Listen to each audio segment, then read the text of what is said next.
Hello বন্ধুরা, আসসালামু আলাইকুম। কেমন আছো তোমরা? তোমাদের জন্য আজকে নিয়ে আসলাম জিলাপি। দেখতেই পাচ্ছ, এই যে রসে ডোবানো জিলাপি, এর স্বাদ যে কী তা যারা খেয়েছে বা যারা দেখেছে তারাই জানে। এটা একটা অসাধারণ খাবার। এটা আগে আমরা মিলাদ মাহফিলে খুব বেশি খাইতাম। তো আমাদেরও একটা ছোটো মিলাদের অনুষ্ঠান ছিল, সেই অনুষ্ঠানের জন্যেই এই জিলাপির অর্ডার দিচ্ছিলাম। তো ভাবলাম সেটাই তোমাদেরকে একটু দেখাই, তোমাদের সামনে নিয়ে আসি। তো এটা কিন্তু খুব সহজ কাজ না। এই যে জিলাপির প্যাঁচগুলো দিচ্ছে, এই প্যাঁচগুলো কিন্তু খুব জটিল কাজ। আর মানুষের মনেও কিন্তু এরকম জিলাপির প্যাঁচ আছে, যে কারণে এই প্যাঁচটা আসলেই জটিল।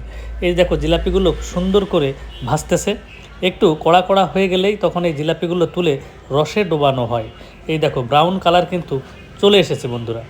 তো তোমাদের এই জিলাপি খেতে কেমন লাগে অবশ্যই কমেন্টসে জানাবা। এবং আমার এই ভিডিওটি যদি ভালো লাগে তাহলে অবশ্যই তোমরা লাইক, কমেন্টস এবং শেয়ার করে মানুষকে দেখার সুযোগ করে দিবা। তাছাড়া আমার চ্যানেলটি সাবস্ক্রাইব করে দিবা, যাতে আমি তোমাদের জন্য আরও এরকম ভিডিও নিয়ে আসতে পারি। দেখো এই যে রস, সেই কি বলে চিনির শিরা, এই চিনির শিরার ভিতরে এই গরম জিলাপি কিন্তু চুবানো হচ্ছে। তো এটা খেতে কিন্তু খুব সুস্বাদু। গরম গরম জিলাপি কিন্তু আমরাও খেয়েছি। তো বন্ধুরা, সবাইকে ধন্যবাদ। আসসালামু আলাইকুম।